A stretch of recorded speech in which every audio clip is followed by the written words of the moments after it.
बोले वशिष्ठ है व्यथित हृदय, राजा को भूषाई पाकर, दो कंधे तो बुलवा लाओ कैकई के नैहर से जाकर। दो कंधे तो बुलवा लाओ कैकई के नैहर से जाकर। उन दिनों भरत कुछ विचलित थे, आंखों को स्वप्न खड़ता था। कारण तो ज्ञात नहीं था, पर मन के भीतर कुछ गड़ता था। गहरे संबंधों में प्रतिपल एक तार जुड़ा ही रहता है।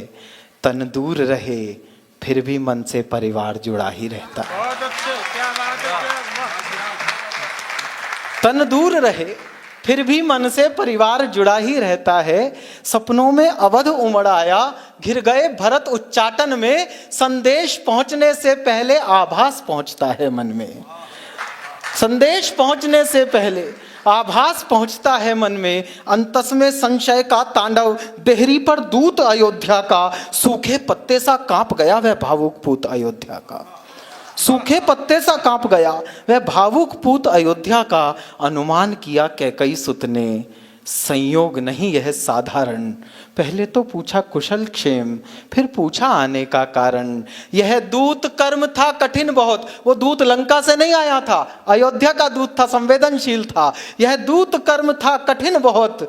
भीतर का शोक छिपाना था, मातम को मंगल कहना था, स्वामी को झूठ बताना था। घर नगर चतुर्दिक मंगल है, यह बात अधर जब कहते थे। पिंडलियां कंपन करती थी, आंसू भीतर को बहते थे। बहुत अच्छा, वाह वाह वाह वाह वाह, बहुत अच्छा, वाह।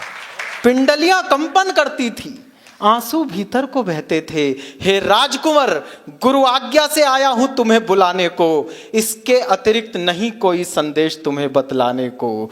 चल दिए भरत रिपुदमन सहित, निर्बाध दौड़ता था स्यंदन। स्यंदन की गति से आशंका और आशा का जारी था रण। जब किया प्रवेश अयोध्या में, गलियों में सन्नाटा देखा। संशय का ज्वार उमड़ आया और धीरज ने भाटा देखा।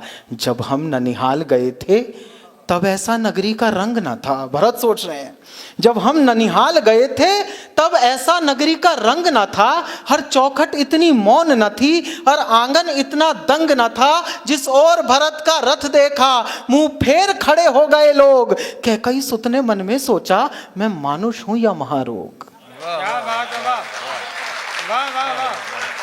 कैकई सुत ने मन में सोचा, मैं मानुष हूं या महारोग। सबकी आंखों में तिरस्कार, कैसा अनभिज्ञ अभागा हूं। जो सावन का सोया सोया सीधा पतझड़ में जागा हूं। वाह, बढ़िया, वाह। ऐसा लगता था खड़ा हुआ है शीश झुकाए राजभवन। दृश्य देख पाए तो देखना। ऐसा लगता था खड़ा हुआ है शीश झुकाए राजभवन। कैकई सुत से आंखें करता था दाएं बाएं राजभवन। केवल एक सूरत ऐसी थी जिस पर कणभर अवसाद न था। वैधव्य समाया था तन पर, चेहरे पर तनिक विषाद न था। वसनों का रंग उदास हुआ, सुना था गात कलाई का। कुमकुम सिंदूर विलुप्त हुए, मुख पर था भाव ढिठाई का। पुलकित होकर बोली कैकई, अभिनंदन हो स्वीकार भरत। पहले पितु की अंत्येष्टि करो, फिर ग्रहण करो दरबार भरत। अरे वाह वाह वाह वाह। पहले पितु की अंत्येष्टि करो, फिर ग्रहण करो दरबार भरत। मैं हुआ अनाथ, अयोध्या का सूरज यमपुर में डूब गया। ऐसे में मां का उत्स देखकर हृदय भरत का उब गया। ज्ञानी शब्दों से घटना का बस इंगित पाया करता है, भीतर का सच तो वक्ता का आचरण सुनाया करता है। बहुत अच्छा चिराग, बहुत अच्छा, वाह। ज्ञानी शब्दों से वाह, घटना का बस इंगित पाया करता है, भीतर का सच तो वक्ता का आचरण सुनाया करता है। आश्चर्य क्षुब्ध होकर टूटा, पीड़ा क्रोधित हो चीख पड़ी। माँ को हर्षित क्यों करती है रघुकुल की ऐसी शोक घड़ी। बोला, माँ ओछा लगता है यह तेरा हर्ष प्रफुल्लित मन। तूने ही तो दे दिया नहीं इस महाशोक को आमंत्रण। वाह वाह, क्या बात है, वाह चिराग, वाह।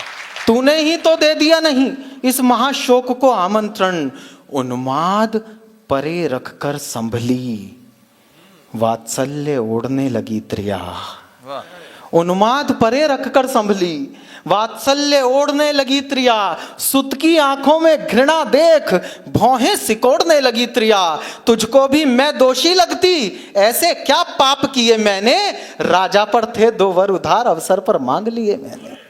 वाह वाह वाह वाह वाह। राजा पर थे 2 वर उधार, अवसर पर मांग लिए मैंने, मेरा बेटा युवराज बने ये इच्छा तो अपराध नहीं, और राम नहीं बन जाते तो पूरी होती ये साध नहीं। ये सुनते ही थम गए भरत, जम गई शिरा, खुल गए अधर, लगता था नमक छिड़क डाला कैकई ने जलते घावों पर। हर रोम लपट बन दहता था, पर्वत सा टूटा था सिर पर। था क्रोध अधिक या पीर अधिक, ये निश्चय करना था दूभर। नथुने फूले, सांसें दहकी, पर्वत सा टूटा था सिर पर। भीतर जो लावा दहका था आ गया अचानक जिह्वा पर। और अगली पंक्तियां लिखते हुए मैंने जिंदगी में पहली बार पसीना महसूस किया, क्योंकि माँ को गाली देनी थी और गाली देने वाले भरत थे। भीतर जो लावा दहका था आ गया अचानक जिह्वा पर। पापिन, तूने इन कुलघाती हाथों से क्यों पाला मुझको, जिस दिन जन्मा था उस दिन ही क्यों मार नहीं डाला मुझको। क्या बात है, वाह वाह वाह, आज राम जियो वाह। जिस दिन जन्मा था उस दिन ही क्यों मार नहीं डाला मुझको। दर्पण तोड़ा है उत्सव का, ममता छलली पापिन तूने, चरणामृत में विष घोला है निज जिह्वा से नागिन तूने। वाह वाह। चरणामृत में विष घोला है निज जिह्वा से नागिन तूने। देना होगा उत्तर इसका युग युग तक स्वयं विधाता को, क्यों बंध्या नहीं बना डाला ऐसी हत्यारिन माता को। वाह अच्छा वाह। पति को खाकर आनंदित है, घृणा देखिए भरत की, पति को खाकर आनंदित है, रत्ती भर पश्चाताप नहीं, रघुवंश मुकुट मणहीन किया, इससे बढ़कर कुछ पाप नहीं। चाहता हूं उसका वध कर दूं जिसने ये अत्याचार किया। और अगली पंक्ति में अगर भरत और राम साकार हो जाए तो मुझे आशीष दीजिएगा। चाहता हूं उसका वध कर दूं जिसने ये अत्याचार किया, पर राम त्याग देंगे मुझको अगर मैंने तुझको मार दिया। वाह वाह, क्या बात है, वाह वाह वाह वाह वाह वाह, बहुत अच्छा, वाह वाह। चाहता हूं उसका वध कर दूं जिसने ये अत्याचार किया, पर राम त्याग देंगे मुझको यदि मैंने तुझको मार दिया। एक क्षण आंखें नम होती थी, एक क्षण भ्रिकुटी चढ़ जाती थी, अभिव्यक्त भरत का मन करते भाषा थोड़ी पड़ जाती थी। चल दिए भरत इतना कहकर, इस द्वार ना आऊंगा अब मैं, अपराधिन सुन तेरा ये मुख फिर देख ना पाऊंगा अब मैं।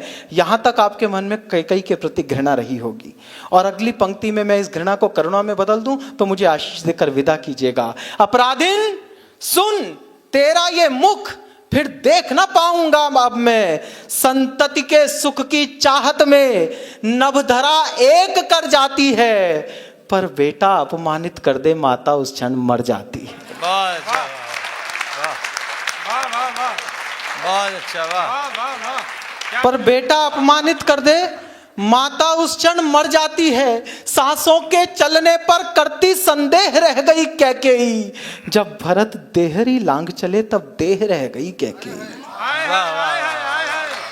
जब भरत देहरी लांग चले तब देह रह गई कैकेयी। भर गया कंठ तक ग्लानि बोध, चलती सांसें दुख देती थी, रोते रोते अपने केशों को मुट्ठी में भर लेती थी। होकर व्यथित हथेली से मुख स्वयं ढांपने लगती है, उसका दुख वर्णन करने में लेखनी कांपने लगती है।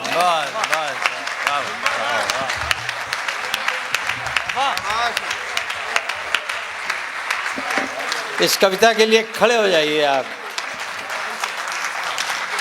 ये चिराग ने अद्भुत कविता लिखी है। बैठिए बैठिए। राम कथा हमने सैकड़ों बार सुनी, नहीं हजारों बार सुनी, नहीं लाखों बार सुनी, और लगता है कि इतनी तरह से ये कथा बखानी जा चुकी है कि अब उसमें कोई आयाम बचा नहीं है। लेकिन ये सिरफिरा कभी फिर सिरे जोड़ देता है, सिरफरेपन में फिर सिरापन आ जाता है। किसी भी कथा में जब फिर से सिरा ढूंढ ले कवि, तो वो कवि बड़ा हो जाता है। मैं चिराग आपको बहुत बहुत बधाई देता हूँ इस कविता के लिए, जिसमें आपने पुराण में प्राण भरे हैं और आज के कवि सम्मेलन को बहुत आगे और बहुत ऊंचा उठा दिया।